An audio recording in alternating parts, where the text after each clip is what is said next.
هرچند پیشتر ناف کمالگه کردی دا قمار یا که مو بشارتی بو لنهاب آشکرایت هتا کرن وش حالت یاد بیت دیارده که مطرسیدال سر کمالگه بگشتی و تخا گنجام تایبتی آین پیروز اسلام جی اف کار حرام کریه وش گنهن مازن هتا هجمارتن جبر کو کارتکنن خراب سر تاک و خزان و کمالگه مسلمانان کرد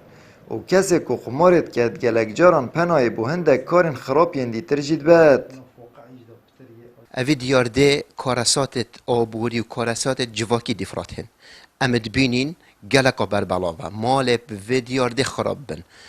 اف دیارده کارسات که آبوریه بو ملتی ملایین اگر ام نبیجیم میلیارات جی ملایین دلار شناوی ملتی در کون وی اگری جبر هند رب العالمینی القرآن پیروز دا گوتما یا ایها الذین آمنوا انما الخمر والميسر بالخدمة والأنصاب والأزلام رجس من عمل الشيطان فاجتنبوه هذا حكم إسلامي واضح ويا ديارة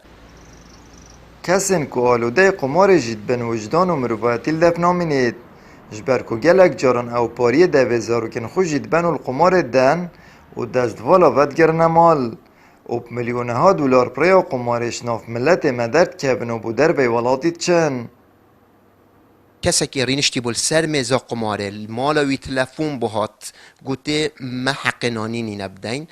گوته مالا خو دش بوته هزارانانیش کیوه اینم بوته هزارانانیش کیوه اینم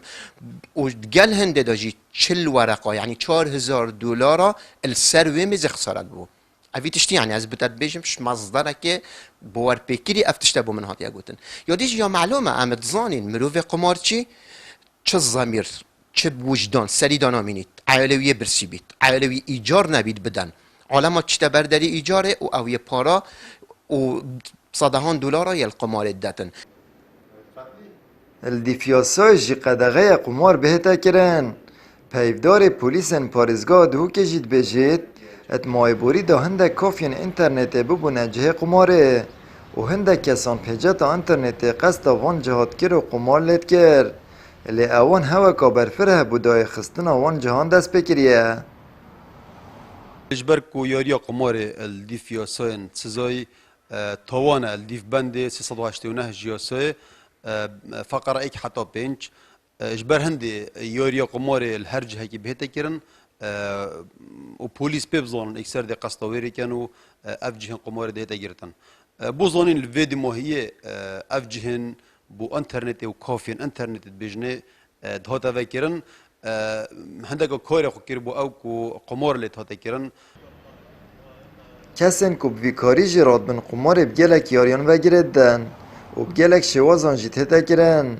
الویدو ماهی جی قمار الکترونی پریا انترنته الگلک جهان پیدا بویه و پاره که مغزن جی بوره که پروت چید